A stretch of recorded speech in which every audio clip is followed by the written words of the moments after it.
Selamat pagi saudara-saudara, sebelum kita memulai membaca Alkitab, mari kita berdoa. Terima kasih Bapa, kami bersyukur pagi ini bisa bangun dengan tubuh yang sehat tanpa kurang apapun.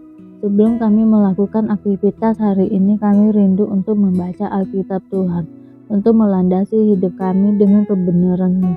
Oleh sebab itu kami semakin hari semakin berkenan di hadapan-Mu Tuhan. Urapilah setiap kami Tuhan, di dalam nama Tuhan Yesus. Haleluya. Amin. Korban bakaran. Tuhan memanggil Musa dan berfirman kepadanya dari dalam kemah pertemuan. Berbicara kepada orang Israel dan katakanlah kepada mereka, apabila seseorang di antaramu hendak mempersembahkan persembahan kepada Tuhan, haruslah persembahanmu yang kamu persembahkan itu dari ternak, yakni dari lembu, sapi, atau dari kambing domba. Jikalau persembahannya merupakan korban bakaran dari lembu, haruslah ia mempersembahkan seekor jantan yang tidak bercela. Ia harus membawanya ke pintu kemah pertemuan supaya Tuhan berkenan akan dia. Lalu ia harus meletakkan tangannya ke atas kepala korban bakaran itu, sehingga baginya persembahan itu diperkenakan untuk mengadakan perdamaian baginya. Kemudian haruslah ia menyembelih lembu itu di hadapan Tuhan dan anak-anak Harun. Imam-imam itu harus mempersembahkan darah lembu itu dan menyiramkannya pada sekeliling mezbah yang di depan pintu kemah pertemuan. Kemudian haruslah ia menguluti korban bakaran itu dan memotong-motongnya menurut bagian-bagian tertentu. Anak-anak imam Harun haruslah menaruh api di atas mezbah dan menyusun kayu di atas api itu. Dan mereka harus mengatur potongan-potongan korban itu dan kepala serta lemaknya di atas kayu yang sedang menyala di atas mezbah. Tetapi isi perutnya dan betisnya haruslah dibasuh dengan air, dan seluruhnya itu harus dibakar oleh imam di atas mezbah sebagai korban bakaran, sebagai korban api-apian yang baunya menyenangkan bagi Tuhan. Jikalau persembahannya untuk korban bakaran adalah dari kambing domba, baik dari domba maupun dari kambing, haruslah ia mempersembahkan seekor jantan yang tidak bercela. Haruslah ia menyembelihnya pada sisi mezbah sebelah utara di hadapan Tuhan. Lalu haruslah anak-anak Harun imam-imam itu menyiramkan darahnya pada mezbah sekelilingnya. Kemudian haruslah ia memotong-motongnya menurut bagian-bagian tertentu, dan bersama-sama kepalanya dan lemaknya diaturlah semuanya itu oleh imam di atas kayu yang sedang menyala di atas mezbah. Isi perut dan betisnya haruslah dibasuhnya dengan air, dan seluruhnya itu haruslah dipersembahkan oleh imam dan dibakar di atas mezbah itu. Korban bakaran, suatu korban api-apian yang baunya menyenangkan bagi Tuhan. Jikalau persembahannya kepada Tuhan merupakan korban bakaran dari burung, haruslah ia mempersembahkan korban bakarannya, haruslah mempersembahkan korbannya itu dari burung tekukur atau dari anak burung merpati. Imam harus membawanya ke mezbah, lalu memulasnya kepala dan membakarnya di atas mezbah. Darahnya harus ditekan keluar pada dinding mezbah. Temboloknya serta dengan bulunya haruslah disisihkan dan dibuang ke samping mezbah sebelah timur ke tempat abu. Dan ia harus mencabik burung itu pada pangkal sayap pun, tetapi tidak sampai terpisah. Lalu imam harus membakarnya di atas mezbah, di atas kayu yang sedang terbakar. Itulah korban bakaran, suatu korban api-apian yang baunya menyenangkan bagi Tuhan. Korban sajian. Apabila seseorang hendak mempersembahkan persembahan berupa korban sajian kepada Tuhan, hendaklah persembahan itu tepung yang terbaik, dan ia harus menuangkan minyak serta membubuhkan kemenyan ke atasnya. Lalu korban itu harus dibawanya kepada anak-anak Harun, imam-imam itu. Setelah diambil dari korban itu tepung segenggam dengan minyak beserta seluruh kemenyan, maka imam haruslah membakar semuanya itu di atas mezbah sebagai bagian ingatan-ingatan korban itu, sebagai korban api-apian yang baunya menyenangkan bagi Tuhan. Korban sajian selebihnya adalah teruntuk bagi Harun dan anak-anaknya, yakni bagian maha kudus dari segala korban api-apian Tuhan. Apabila engkau hendak mempersembahkan persembahan berupa korban sajian dari apa yang dibakar di dalam pembakaran roti, haruslah itu dari tepung yang terbaik, berupa roti bundar yang tidak beragi yang diolah dengan minyak, atau roti tipis yang tidak beragi yang diolesin dengan minyak. Jikalau persembahanmu merupakan korban sajian dari yang dipanggang di atas panggangan, haruslah itu dari tepung yang terbaik, diolah dengan minyak, berupa roti yang tidak beragi. Korban itu harus dipotong-potong, lalu kau tuangkanlah minyak ke atasnya, itulah korban sajian. Jikalau persembahanmu merupakan korban sajian dari yang dimasak di dalam wajan, haruslah itu diolah dari tepung yang terbaik bersama-sama minyak. Maka korban sajian yang diolah menurut salah satu cara itu haruslah kau persembahkan kepada Tuhan, yakni harus disampaikan kepada imam yang membawanya ke mezbah.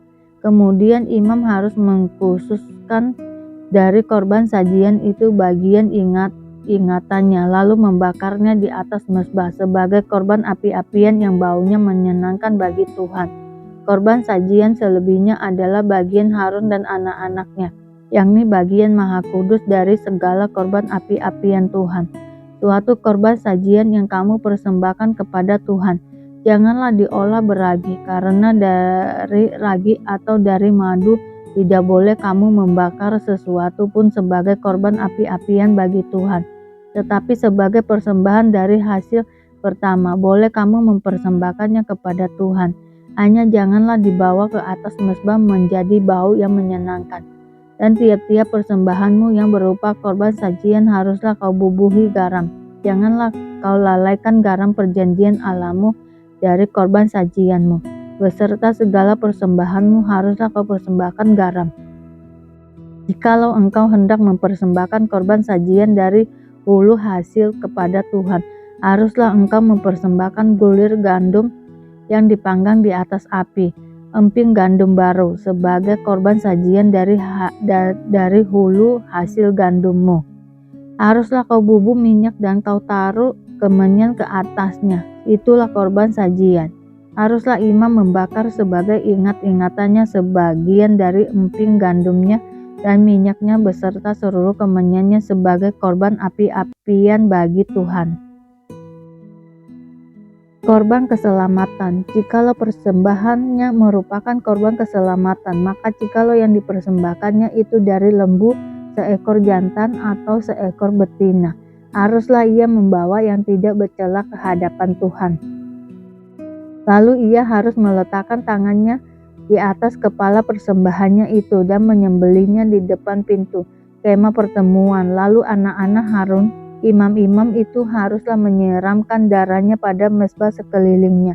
Kemudian dari korban keselamatan itu harus mempersembahkan lemak yang menyelubungi isi perut dan segala lemak yang melekat pada isi perut itu sebagai korban api-apian bagi Tuhan. Dan lagi kedua buah pinggang dan lemak yang melekat padanya, yang ada pada pinggang dan umbai hati yang harus dipisahkannya beserta buah pinggang itu. Anak-anak Harun harus membakarnya di atas mezbah, yakni di atas korban bakaran yang sedang dibakar di atas api, sebagai korban api-apian yang baunya menyenangkan bagi Tuhan. Jikalau persembahannya untuk korban keselamatan bagi Tuhan adalah dari kambing domba, seekor jantan atau seekor betina, haruslah ia mempersembahkan yang tidak bercela. Jikalau ia mempersembahkan seekor domba sebagai persembahannya, ia harus membawanya ke hadapan Tuhan. Lalu ia harus meletakkan tangannya ke atas kepala persembahannya itu dan menyembelihnya di depan kemah pertemuan. Lalu anak-anak Harun harus menyiramkan darahnya pada mezbah sekelilingnya. Kemudian dari korban keselamatan itu ia harus mempersembahkan lemaknya sebagai korban api-apian bagi Tuhan, yakni segenap ekornya yang berlemak yang harus dipotong dekat pada tulang belakang, dan lemak yang menyelubungi isi perut dan segala lemak yang melekat pada isi perut itu. Dan lagi kedua buah pinggang dan lemak yang melekat padanya, yang ada pada pinggang dan umbai hati yang harus dipisahkannya beserta buah pinggang itu. Imam harus membakarnya di atas mezbah sebagai santapan berupa korban api-apian bagi Tuhan. Jikalau persembahan seekor kambing, ia harus membawanya ke hadapan Tuhan. Lalu ia harus meletakkan tangannya di atas kepala kambing itu dan menyembelihnya di depan kemah pertemuan. Lalu anak-anak Harun harus menyiramkan darahnya kepada mezbah sekelilingnya. Kemudian dari kambing itu ia harus mempersembahkan lemak yang menyelubungi isi perut dan segala lemak yang melekat pada isi perut itu sebagai persembahannya berupa korban api-apian bagi Tuhan. Dan lagi kedua buah pinggang dan lemak yang melekat padanya, yang ada pada pinggangnya dan umbai hati yang harus dipisahkannya beserta buah pinggangnya itu. Imam harus membakar semuanya itu di atas mezbah sebagai santapan berupa korban api-apian menjadi bau yang menyenangkan. Segala lemak adalah kepunyaan Tuhan. Inilah suatu ketetapan untuk selamanya bagi kamu turun-temurun di segala tempat kediamanmu. Janganlah sekali-kali kamu makan lemak dan darah. Yesus mengusir roh jahat dari orang Gerasa. Lalu sampailah mereka di seberang danau di daerah orang Gerasa. Baru saja Yesus turun dari perahu, datanglah seorang yang kerasukan roh jahat dari pekuburan menemui dia. Orang itu diam di sana dan dia tidak ada seorang pun lagi yang sanggup mengikatnya, sekalipun dengan rantai. Karena sudah sering ia dibelenggu dan dirantai, tetapi rantainya diputuskannya dan dibelenggunya dimusnahkannya, sehingga tidak ada seorang pun yang cukup kuat untuk menjinakkannya. Siang malam ia berkeliaran di pekuburan dan di bukit-bukit sambil berteriak dan memukuli dirinya dengan batu. Ketika ia melihat Yesus dari jauh, berlarilah ia mendapatkannya lalu menyembahnya.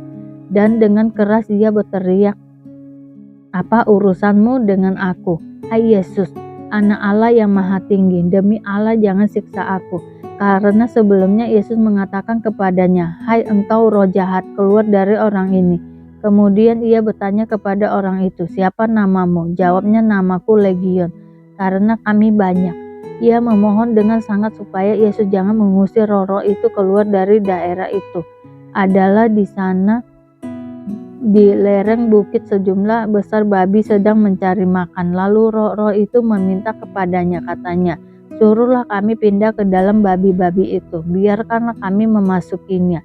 Yesus mengabulkan permintaannya mereka. Lalu keluarlah roh-roh jahat itu dan memasuki babi-babi itu. Kawanan babi yang kira-kira 2.000 jumlahnya itu terjun dari tepi jurang ke dalam danau dan mati lemas di dalamnya. Maka larilah penjaga-penjaga babi itu dan menceritakan hal itu di kota dan di kampung-kampung sekitarnya. Lalu keluarlah orang untuk melihat apa yang terjadi. Mereka datang kepada Yesus dan melihat orang yang kerasukan itu duduk, sudah berpakaian dan sudah waras. Orang yang tadinya kerasukan legion itu, maka takutlah mereka. Orang-orang yang telah melihat sendiri hal itu menceritakan kepada mereka tentang apa yang telah terjadi atas orang yang kerasukan setan itu dan tentang babi-babi itu. Lalu mereka mendesak Yesus supaya ia meninggalkan daerah mereka. Pada waktu Yesus naik lagi ke dalam perahu, orang yang tadinya kerasukan setan itu meminta supaya ia diperkenakan menyertai dia. Yesus tidak memperkenakannya, tetapi ia berkata kepada orang itu, "Pulanglah ke rumahmu, kepada orang-orang sekampungmu, dan beritahukanlah kepada mereka segala sesuatu yang telah diperbuat oleh Tuhan atasmu, dan bagaimana ia telah mengasihani engkau." Orang itu pun pergilah dan memulai memberitakan di daerah Dekapolis segala apa yang telah diperbuat Yesus atas dirinya, dan mereka semua menjadi heran. Terima kasih Bapa untuk hari ini, sehingga kami dapat membaca Alkitab-Mu Tuhan. Mari doa Bapa kami. Bapa kami yang di surga, dikuduskanlah nama-Mu, datanglah kerajaan-Mu, jadilah kehendak-Mu di bumi seperti di surga. Berikanlah kami pada hari ini makanan kami yang secukupnya, dan ampunilah kami akan kesalahan kami, seperti kami juga mengampuni orang yang bersalah kepada kami. Dan janganlah membawa kami ke dalam pencobaan, tetapi lepaskanlah kami daripada yang jahat, karena Engkaulah yang mempunyai kerajaan dan kuasa dan kemuliaan sampai selama-lamanya. Terima kasih Bapa. Kami selalu bersyukur atas apapun Tuhan berikan hidup kami. Engkau tidak pernah meninggalkan kami ya Bapa. Hidup kami akan senantiasa berkecukupan di dalam-Mu. Di dalam nama Tuhan Yesus kami berdoa dan mengucap syukur. Amin, amin, amin. Tuhan Yesus memberkati.